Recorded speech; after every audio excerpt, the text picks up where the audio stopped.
had $40.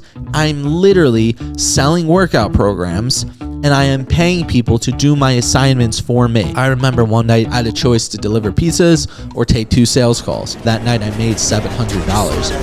And I hope you let me in, yeah.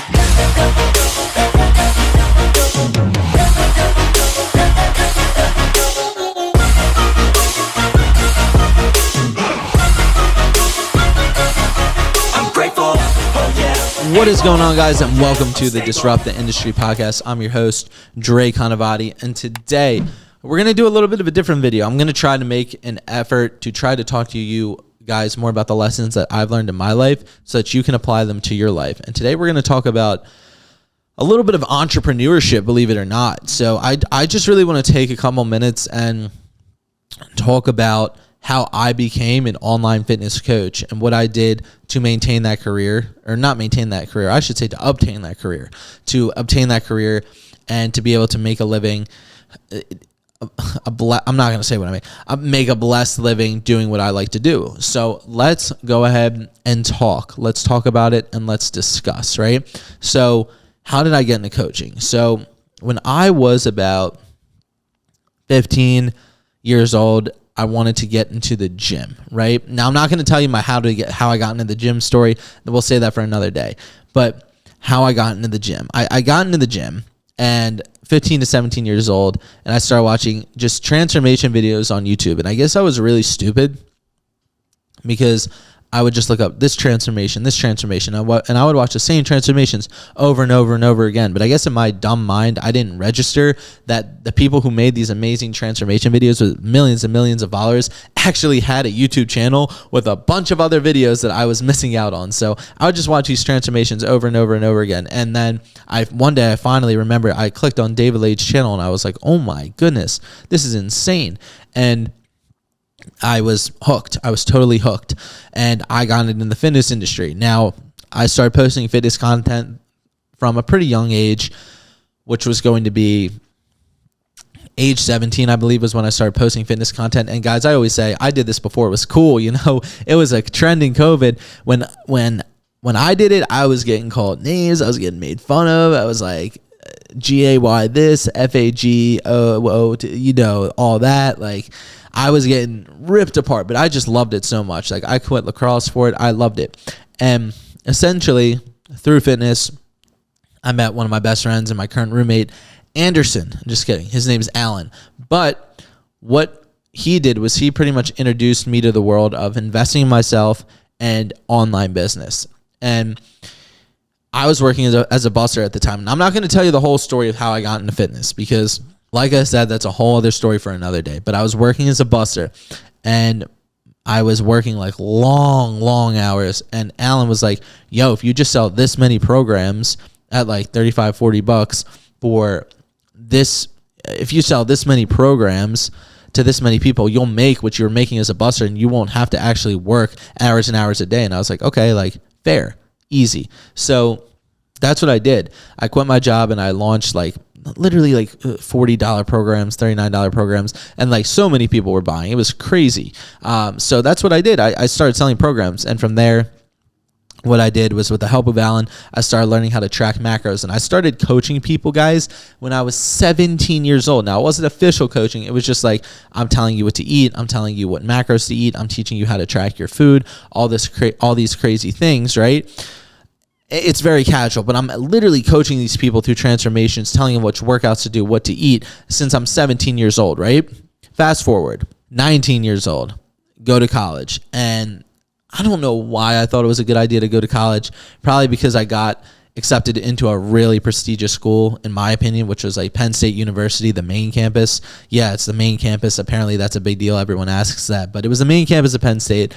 I went up there and I started making a name for myself. I met one of my other best friends, Bradley, and we were just lifting together. We were running that summer session. It was an amazing time. And then the school year started.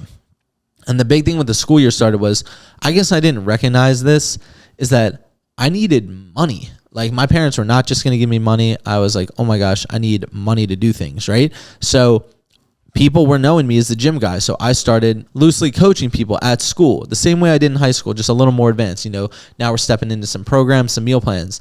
And guys, here's the thing. School was not for me. I guess I am just not a school smart guy because those classes did not make sense to me. Honestly, I was coming out with like B's and maybe an A and like a couple C's, but it was not my thing. I'm going to be so real with you. Like, for example, Econ 102, what's it called? SMP. What's that called? Supply chain management. I didn't know anything, right? I knew nothing. It was so hard for me to grasp, and I felt so stupid. I felt so dumb. But what I would do is I would sell these workout programs. And this is not advice, but I would sell these workout programs, and I would literally take the money that I made from the workout programs and I would pay people to do my assignments for me. So I'm hustling. And let me repeat that. I'm literally selling workout programs and I am paying people to do my assignments for me, because apparently these people are geniuses when it comes to schoolwork, right? Because they're just writing these 10-page papers in an hour for me, citing everything or citing everything. It's like craziness, right? Craziness. Now, that being said, I describe this as the Sunday scaries every day. I was miserable. I had the Sunday scaries every day. If you don't know what the Sunday scaries are, it's like when you wake up on Sunday and you're like dreading that the school week starts on Monday or the work week starts on Monday.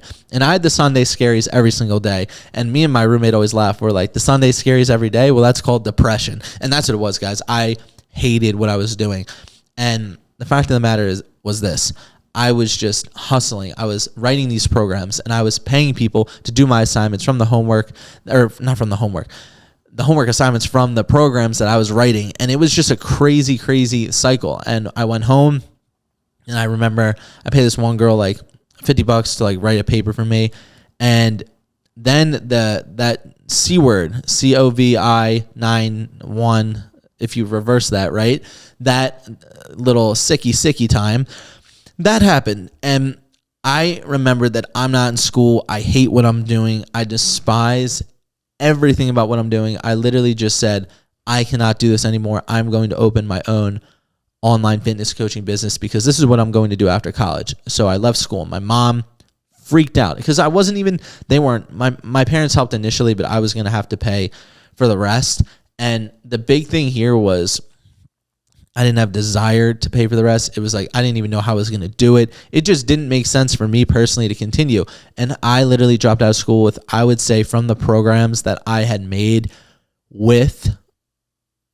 after I paid that one girl for that last paper that I was telling you about. I think I had about $140 left in my bank account. And so I took that $100 and I paid my still friend to this day, Justin, to teach me how to start my online fitness coaching business. And I paid him and I had $40 left in my bank account. I have a screenshot for it. I think I'm going to send it to my videographer, Alex, shout out him. And I had $40, guys. I had $40 and I just worked. And my mom every day telling me, oh, like, I'm going to get a second job so you can do this. You're not quitting. Which at that point, it's like, I'd been pretty independent for a while now, like people not helping me with the things I needed to get by in life. I was pretty adamant on my decision. So I started delivering pizzas and doing my business, And I remember one night I had a choice to deliver pizzas or take 2 sales calls. And my dad was so pissed that I wasn't delivering pizzas because my dad owns a pizzeria. He was so angry. He was sore at me. And I remember that night I made $700. And I was like, yeah, like this is what I'm going to do. So that is how, guys, I became an online fitness coach. Now, there are other parts of this story, how I got into fitness, how I found out how to transform my body, how I scaled that coaching company after, I made that initial little bit of money and started gaining momentum. There are a lot other parts to the story that we're going to talk about on some other podcasts. I think next week what I'll do, or not next week because I'm actually going back to PA. The next time we film, what we'll do is I'll talk about how I got into fitness, and then the week after that, I'll talk about how I scaled my coaching business. So That's how I became an online fitness coach, guys.